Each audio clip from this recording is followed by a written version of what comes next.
friends, it's Gwen. I'm here with a quick update. I just wanted to let you know that I have completed my 2015 TBR Jar Challenge Jar.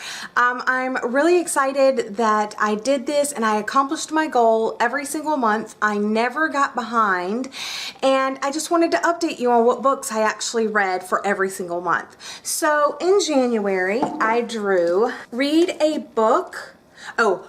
watch a book and its adaptation. So I read Gone Girl by Gillian Flynn, and then I did watch the movie and I enjoyed both immensely. If you don't know what this book is about, it is told in dual perspectives from Nick and Amy, and there is a mystery, and pretty much everybody has at least seen the movie or heard of the book.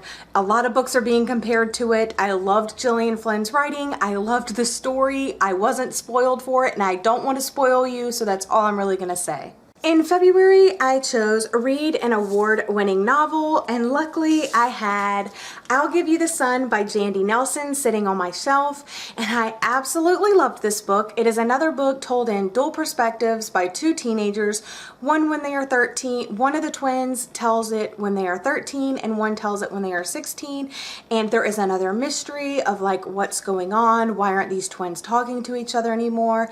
It deserves all the awards. It's really great. The writing style was interesting.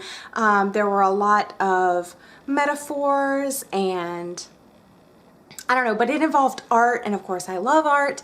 But yeah, I really enjoyed this book and I highly recommend you pick it up if you haven't already. In March, I picked read a book with 500 plus pages, and for this I read Perfect by Ellen Hopkins. This is the first Ellen Hopkins books that I have read, and it may or may not be the last. I have not decided, but I have since gotten rid of this book.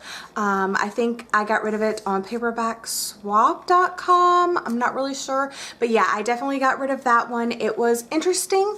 It's written in verse, and it's about a cast of characters that strive to be perfect in different ways. Some of them take steroids to be the best baseball player, some of them starve themselves to be the skinniest, and so forth. But it was quite interesting. In April, I drew read a new to you author, and of course Veronica Rossi and her Under the Never Sky trilogy had been sitting on my TBR shelf for a while, so I finally decided to pick this book up, and I'm so glad I did.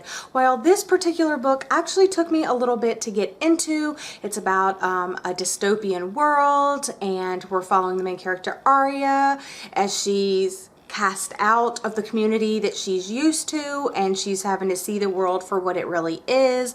But yeah, while this took a little while to get into and I was like almost about to DNF it, I kept pushing through and I ended up loving it, and I just went right into the second book, right into the third book to finish off the trilogy because it was that good. In May, I picked read a book you DNF'd or gave up on, and I was dreading this one, but luckily the readathon Ribsat round 5, I believe it was going on, and I chose The Hobbit. I have this wonderful, beautiful illustrated edition, and I read this book in one day, and I'm so proud of myself that I read it and I actually enjoyed it. Everybody knows what The Hobbit is about.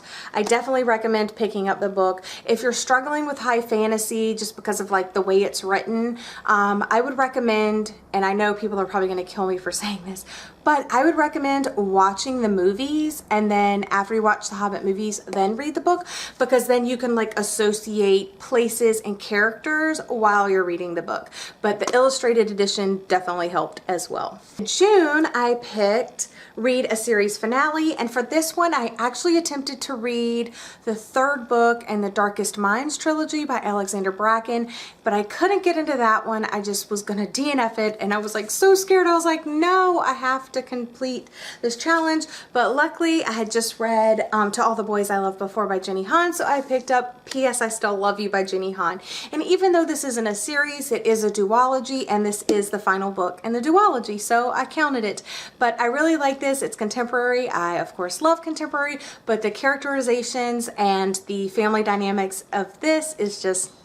In July, I chose to reread a favorite book, and this was the perfect opportunity for me to pick up a Patricia Cornwell book because she is one of my favorite authors, but I have not read any of her books in forever. ever, and I have several that I haven't ever read ever, but I picked up one that has been in my mind for a very long time. It's probably one of the first books I ever read of hers, even though it's not the first in the series. I picked up The Body Farm by Patricia Cornwell, and yeah, I really enjoyed it. It's kind of interesting because it's like a mystery, like a murder mystery type thing. She's the main character, Kay Scarpetta, is a forensic pathologist, and she helps like solve these crimes like with detectives and stuff. But yeah, I didn't remember what happened, and I really enjoyed it, and I really enjoyed reading about the Body Farm just a little bit more. For August, I chose to read a book that someone else picks out for you, and I asked my husband, of course, and he chose El Deafo by C.C. Bell, and I was really glad that he chose this one because Ow.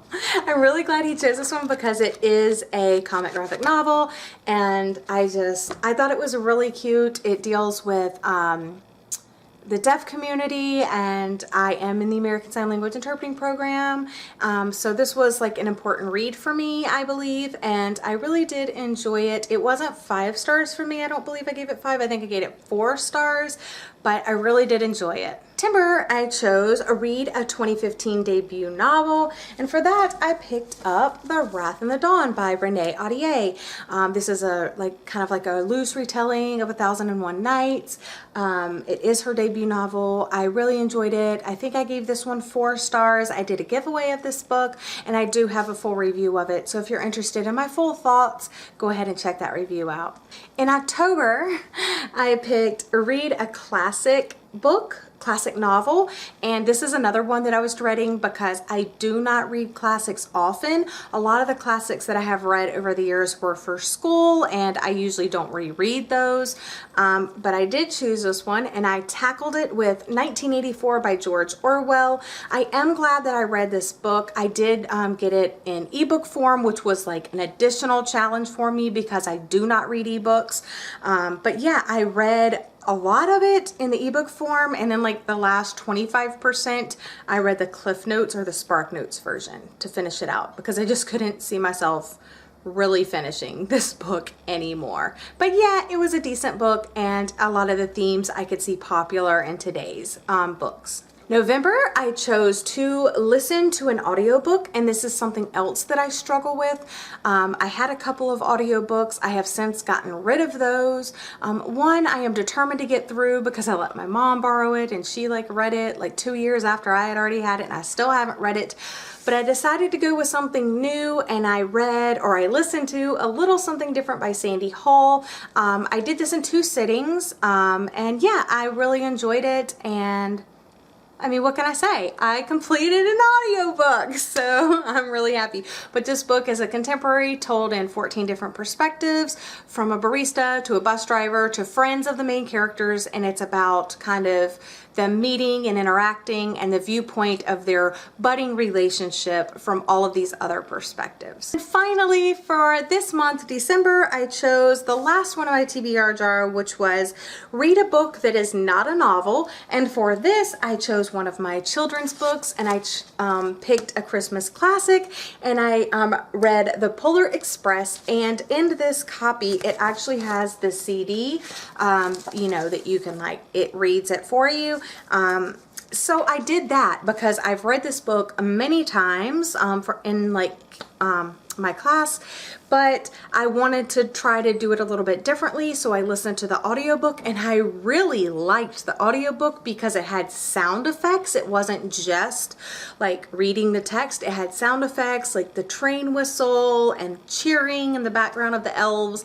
So I completed my TBR jar, and I'm really happy. I don't know if I'm going to do a TBR jar challenge for 2016. If I decide to do that, I will definitely share that with you. But that's all I have for you today. Have you completed all your reading goals for 2015? I hope so, but I'll see you again very soon. Have a lovely day. Bye.